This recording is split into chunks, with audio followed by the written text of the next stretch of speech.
For all you elk hunters out there, chasing turkeys is basically the same thing. I know the reaction you just gave me, but don't knock it till you try it, and don't try it without OnX. The Hunt app will not only help you find new areas on public ground, but I use it to find out landowner info to get permission on private ground that I see birds on as well. OnX Hunt has a special offer for you. Use code CAL to receive 20% off your membership at onxmaps.com/hunt and find more birds this spring. There's nothing like snook hook sets at dawn or catching a tarpon in the moonlight. Find your next fishing trip made easy on fishingbooker.com and experience the magic of the Sunshine State or any other destination on your fishing bucket list. Book a blue water adventure in search of sailfish or go snapper fishing with the kids. With over 6,000 captains and trips to choose from, planning your next one just got a whole lot easier. Download the Fishing Booker app on the Google Play or App Store, or visit them online at fishingbooker.com to book your trip today. Hey, I just sat down with the owners and operators at Maui Nui Venison. They're on a mission to balance axis deer populations on Maui while giving back to the community and run a totally sustainable operation. For folks like me who want to get your own meat but aren't always successful, you can become a snack subscriber, get some axis deer sticks sent right to your door. Visit MauiNuiVenison.com. That's MAUINUI venison.com and use promo code CAL for 20% off your first order. From MeatEater's World News Headquarters in Bozeman, Montana, this is Cal's Weekend Review presented by Steel. Steel products are available only at authorized dealers. For more, go to steeldealers.com. Now, here's your host, Ryan Cal Callahan. If you live in New Mexico and see a tiger cub wandering around your neighborhood, don't worry, you didn't wake up in Texas. But you should probably call your conservation officer. They'd appreciate it. The state of New Mexico is on the hunt for a 30 to 60 pound tiger. They believe the tiger is being held illegally somewhere in the state. Back in August, conservation officers with the New Mexico Department of Game and Fish obtained search warrants for 2 residences in Albuquerque's South Valley. They had reason to believe that a tiger was being kept as a pet, and while they found drugs, cash, guns, and an alligator, the tiger had already been moved. Tigers and alligators are listed as Group 4 prohibited species, which means only a permitted zoo is allowed to possess them. Private individuals are not allowed to have them for any reason, but investigators suspect the tiger remains in private hands in New Mexico or a nearby state. Local officials had this to say: "Ride the tiger. If you can see his stripes, then you know he's clean. Oh, don't you know what I mean?"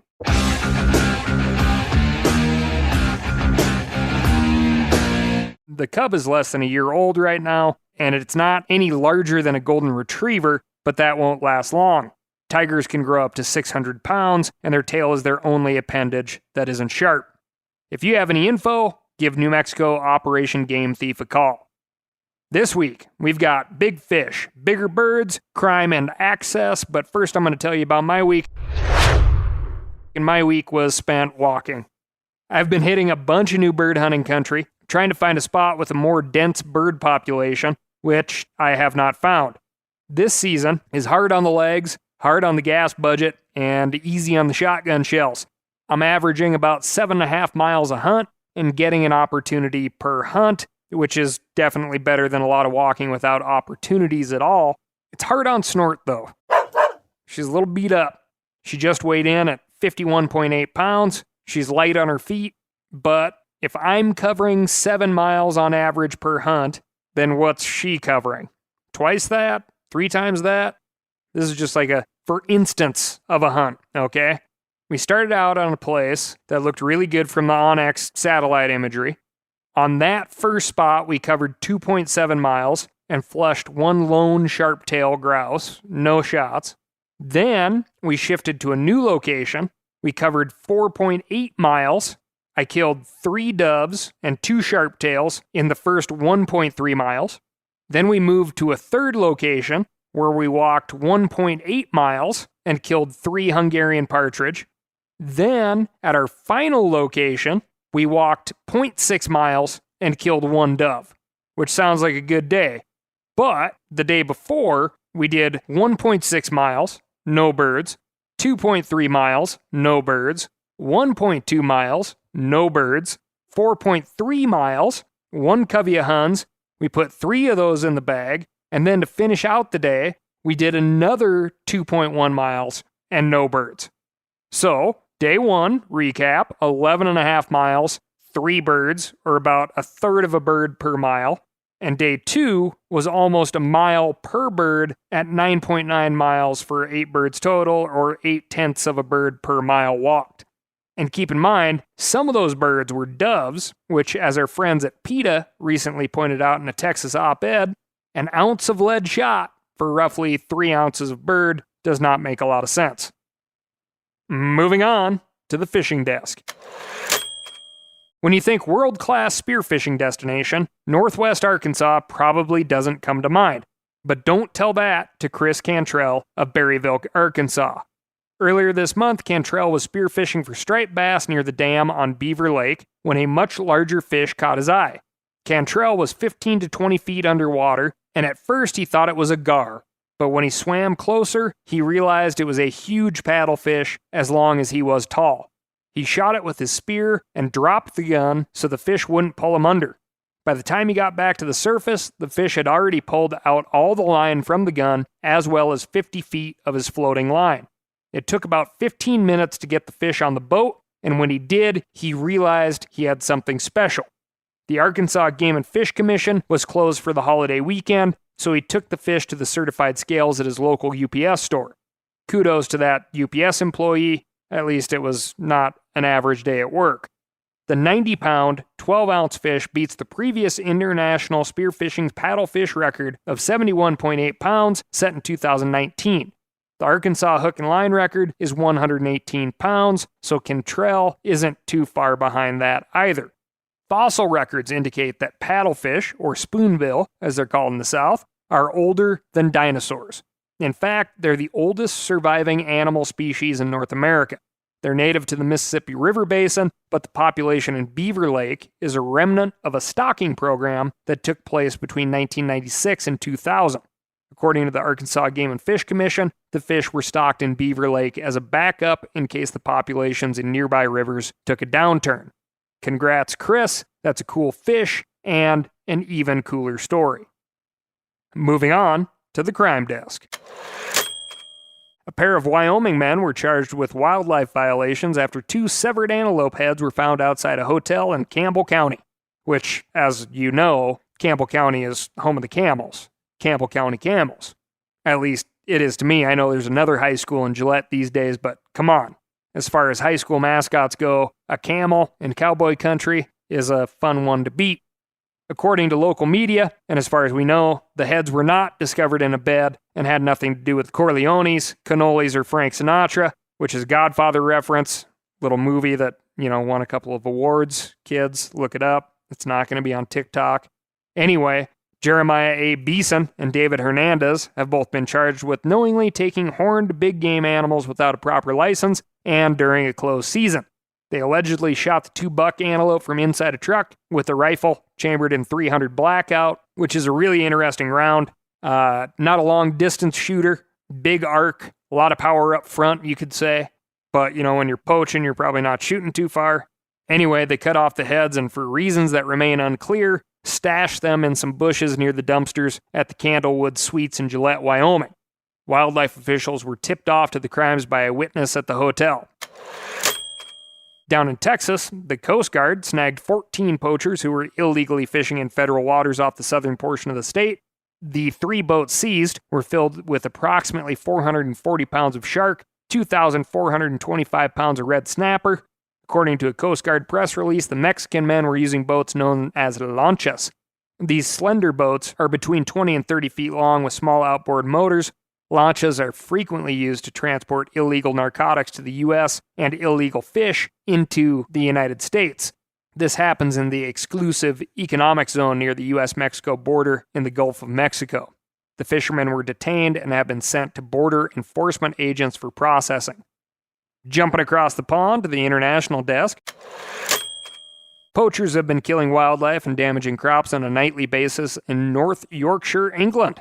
According to a report in the Yorkshire Post, gangs of poachers run their dogs across private property, killing deer, hares, and anything else they can find. They also drive their vehicles across crop fields and use angle grinders to cut through gates. As you can probably guess, these aren't your stereotypical English poachers, just looking for a bird or some venison for supper. Or, like that book, Danny, Champion of the World. Been a while, but I remember that being a good one. These guys are organized, armed, and reportedly run betting rings to see which dog can kill the most game. A report from September of last year called poaching the #1 rural crime issue in the area, and police set up a special rural task force to address the growing problem. As with poaching around the world, landowners must often decide between allowing poachers to escape and putting themselves in harm's way.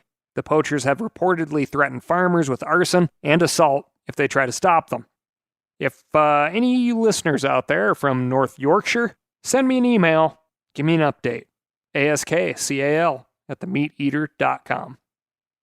Moving on to the bird desk. You probably know that the ostrich is the world's largest bird. Ostriches can grow up to 9 feet tall and weigh as much as 287 pounds. That's a big bird, but it's not the biggest bird this planet has ever seen, not by a long shot. That honor goes to a long-extinct species of flightless Australian bird known locally as thunderbirds. Scientists, however, call them Dromornithorn ithids. We're going to go with the locals. The largest of the thunderbirds, Dromornis stirtoni, lived about 7 million years ago. They were about as tall as an ostrich, but they weighed an astonishing 1,300 pounds. That's over 4 times larger than an ostrich and twice as large as your typical Montana grizzly bear. Thunderbirds looked a bit like an emu, but their beaks were rounder and larger, sort of like a puffin. If you found yourself face to face with one of these giant critters, scientists aren't sure whether it would try to eat you or leave you alone. Many paleontologists believe thunderbirds were herbivorous, but others think at least some may have eaten meat.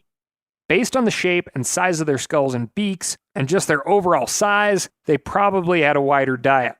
Anyway, a new paper published in a scientific journal called the Anatomical Record tells us more about why thunderbirds didn't stick around in Australia long enough for humans to get a better look. According to the paper, the birds took too long to grow up and become sexually mature.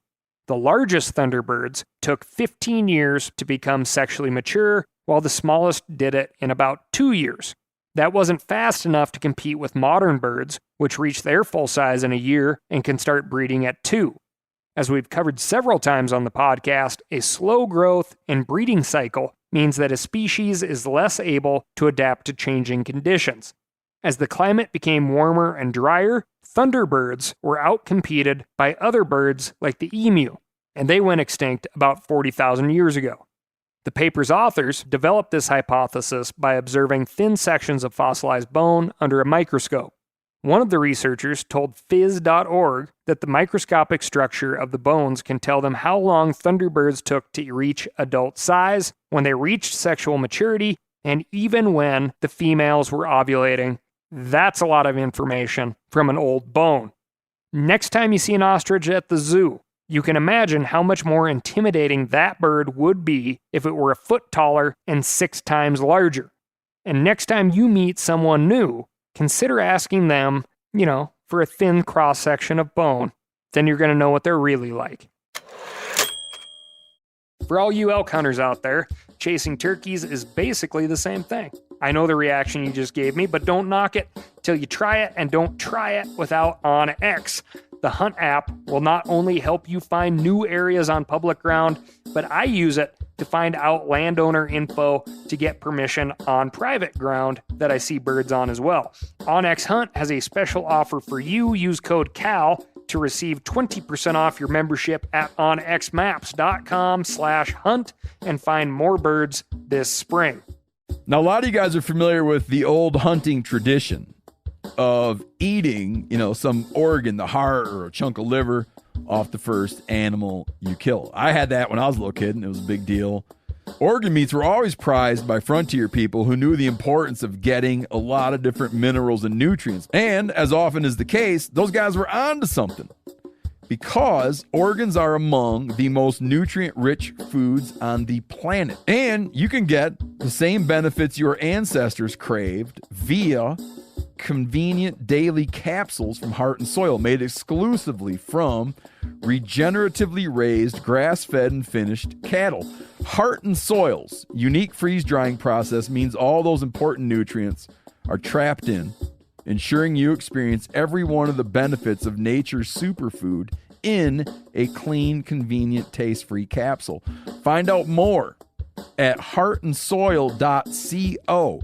And make sure to use code MeatEater for 10% off your purchase. That's heartandsoil.co. Use the code MeatEater.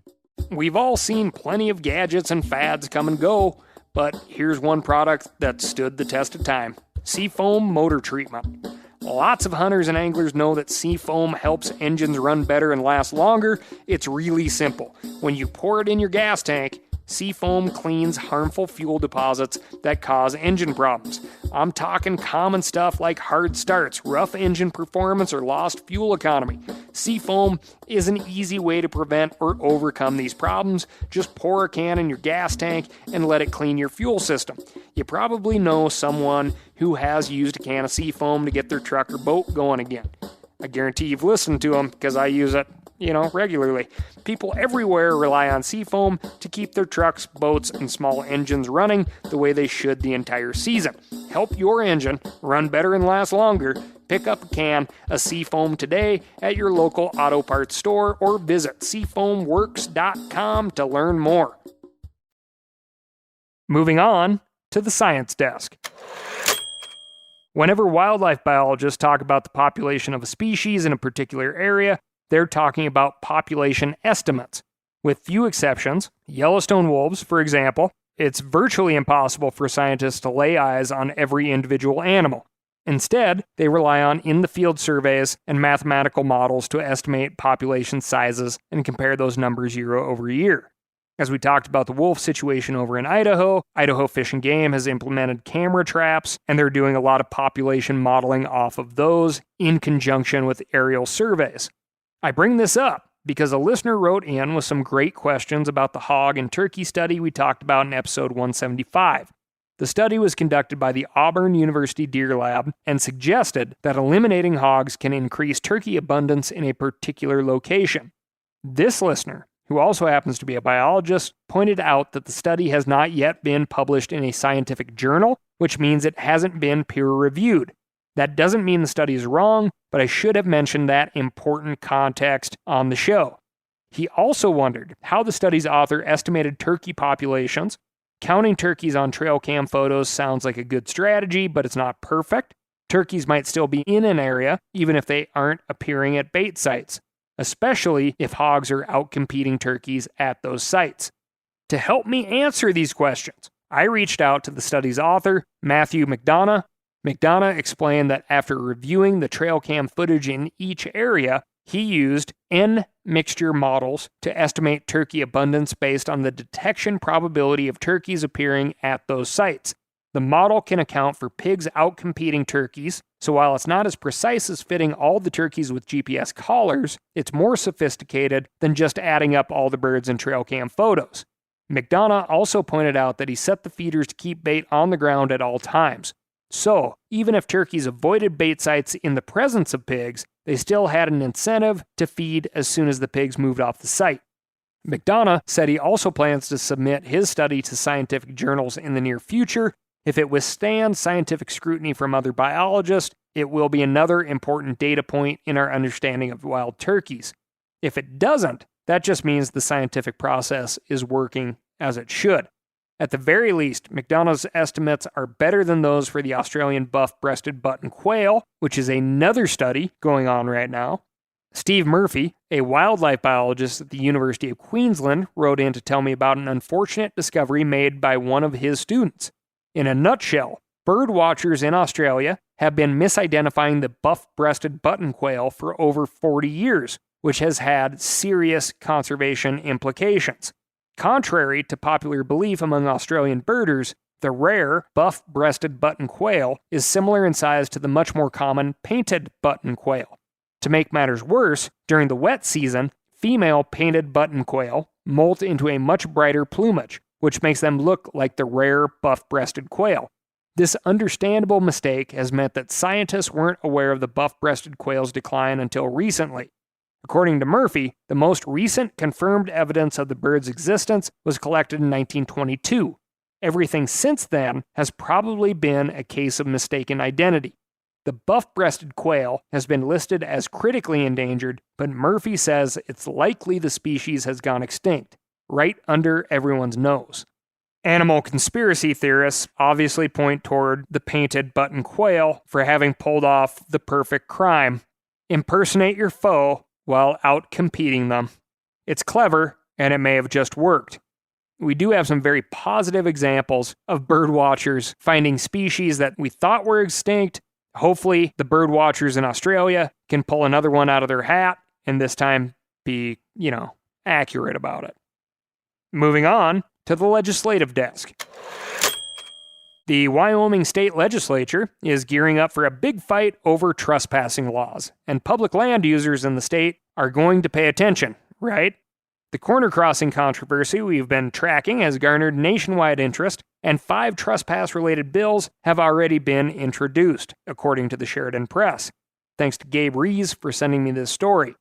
Not all the bills are likely to affect hunters, anglers, and other recreationists. One of the bills, for example, prohibits people from using drones to take photographs of prisons and other penal institutions. Free speech advocates are worried about that one, but, I've seen Shawshank Redemption. Imagine how faster Tim Robbins could have busted out if he had intel from drone footage. Anyway, another one of the bills would amend Wyoming law to make it illegal to travel through private property to hunt or collect antlers. Current law prohibits anyone from, quote, entering upon private property of any person. But this new bill would add the words, travel through.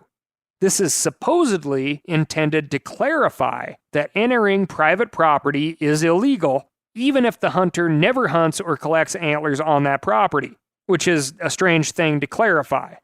Unless, of course, you're trying to be kind of a weak-spined person and address corner crossing for like some of your cronies that want corner crossing to be illegal. While this bill might affect the corner crossing issue, it appears its authors are intentionally avoiding the topic. There was a version of this bill last year. It failed to pass. This year's draft has a section that reads, quote, for purposes of this subsection, travel through requires physically touching or driving on the surface of the private property. Now, that subsection would make it not apply to corner crossing, so it would be very, very important to make sure, if you are pro this current version of the bill, that that subsection stays intact. Another bill to watch would prohibit drones from entering, quote, the immediate reaches of the airspace over the private property of a landowner, in a manner that, quote, substantially interferes with the landowner's use and enjoyment of the land. The bill doesn't define immediate reaches, but that could quickly have serious implications for the corner crossing issue, as I believe, and please write in to help me, this bill would define immediate reaches of private airspace, and private air is a big question mark in corner crossing. Keep an eye out for amendments on that one as well. Moving over to Oregon, archery elk hunters in the northeast part of the state are dealing with tag limits for the first time this year. In previous years, archery hunters could depend on getting a tag nearly anywhere in the state. Now, the Oregon Department of Fish and Wildlife has placed limits in 13 units in a bid to allow more bull elk to reach breeding maturity. Officials who spoke with Oregon Public Broadcasting say the change was necessary after so many elk hunters switched to archery after similar limits were placed on rifle hunters. Some bow hunters argue that the Department of Fish and Wildlife should do more to restrict non-resident hunters rather than limit archers. Staying out west, Coloradans also gearing up for a big fight, this one over hunting license allocations. In 2021, the Colorado legislature considered a bill that would have restructured license allocations to prioritize Colorado residents over non-residents. Coloradans understandably believe that they should get priority when the state doles out big game hunting licenses. But non-residents account for a larger percentage of revenue. In fiscal year 2019 to 2020, for example, license sales to non-residents made up the majority of the state's wildlife cash fund. These sales only represented about 31.6% of all licenses sold, but over 65.8% of total revenue. Colorado Senate Bill 150, dubbed the Reserve Big Game Hunting Licenses for Residents Bill, failed in the legislature last year. Now, the Colorado Parks and Wildlife Commission is planning to consider the issue, which is exactly where the decision should have been made in the first place. Hopefully, the Commission will take the perspectives of all stakeholders into account to resolve this issue without cutting off crucial funding for wildlife conservation. But the only way that's going to happen is if they hear from us hunters. So, Coloradans, read up on the issue, form an educated opinion, something more than, hey, I like it or I don't like it, and write your Parks and Wildlife commissioners. And here's another big one to pay attention to. Minnesota Supreme Court is considering a case that would close many access points to public waters. This gets into some pretty complex property law, but I'll give you a 30,000-foot overview and tell you what the Minnesota DNR told me about this case. Thanks to listener Todd for bringing this to our attention. All the way back in 1911, a fella named Healy C. Akeley dedicated a parcel of land, quote, to the public forever. Sounds like a great fella. This parcel changed hands over the years, but it was eventually whittled down to a 30-foot wide strip of land abutting Trout Lake in Itasca County. Residents in the area still rely on this strip of land to access the lake. However, in 2008, Timothy Maratzka purchased 3 parcels that included the disputed 30-foot strip. Maratzka argued that because no government entity has claimed a public interest in that property in the last 40 years, a 1943 law known as the Minnesota Marketable Title Act allows him to close public access. Basically, this ruling would allow private landowners to petition to remove public access roads if local governments haven't submitted the correct paperwork within the last 40 years. You heard that right. Even though the public is actively using it, because the county has not put in the paperwork, it could be taken by a private individual and closed off to the public that is actually using the property. I reached out to the Minnesota Department of Natural Resources to get their take, and here's what they said. If the Supreme Court upholds this ruling, many streets throughout the state that were dedicated to the public and intended to provide access to public waters may no longer be available for this use. Various parties filing amicus briefs to the Supreme Court provided many examples of streets that are widely used by the public to access public waters. Counties, cities, and outdoor recreation, hunting, fishing, and other groups have expressed concern over the potential loss of public access to numerous public waters if this decision is affirmed. This case has flown largely under the radar, but it could have serious implications all over the state. Contacting the Minnesota Supreme Court won't help here, since judges are supposed to operate without regard for public opinion. However, it's still worth contacting your state legislators. Even if this case doesn't go our way, state legislators can pass a law that amends or clarifies the Marketable Title Act. If you have a public access road in mind, you should also get in touch with your local government officials. They can file the paperwork to declare public interest in those roads, which should head off any future lawsuits along these lines. And to Tim Maratzka, who is attempting to pee on the grave of Healy C. Akeley, who decided to provide land to the public forever, please get in touch with us and give us the story from your side of the private fence. That's all I've got for you this week. Thank you so much for listening. As per usual, please write in to ASKCAL, that's AskCal, at themeateater.com, and let me know what's going on in your neck of the woods. Keep in mind, the leaves are starting to fall. You can start seeing those dead branches. You may want to trim up those lanes along that public access road. If so, go to www.steeldealers.com and find a local knowledgeable steel dealer near you. They're going to get you set up with what you need, and they won't try to send you home with what you don't. Thanks again, and I'll talk to you next week.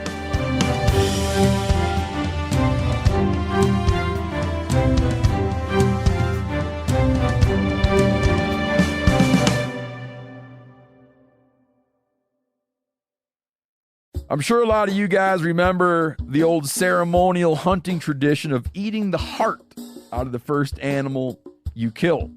Meat from those organs are among the most nutrient-rich foods on the planet. You can get those same benefits your ancestors craved via convenient daily capsules from Heart and Soil. Find out more at heartandsoil.co. And remember, use code MeatEater for 10% off your purchase. Hey, I just sat down with the owners and operators of Maui Nui Venison. They're on a mission to balance axis deer populations on Maui while giving back to the community and run a totally sustainable operation. For folks like me who want to get your own meat but aren't always successful, you can become a snack subscriber, get some axis deer sticks sent right to your door. Visit MauiNuiVenison.com. That's MAUINUI. venison.com and use promo code CAL for 20% off your first order.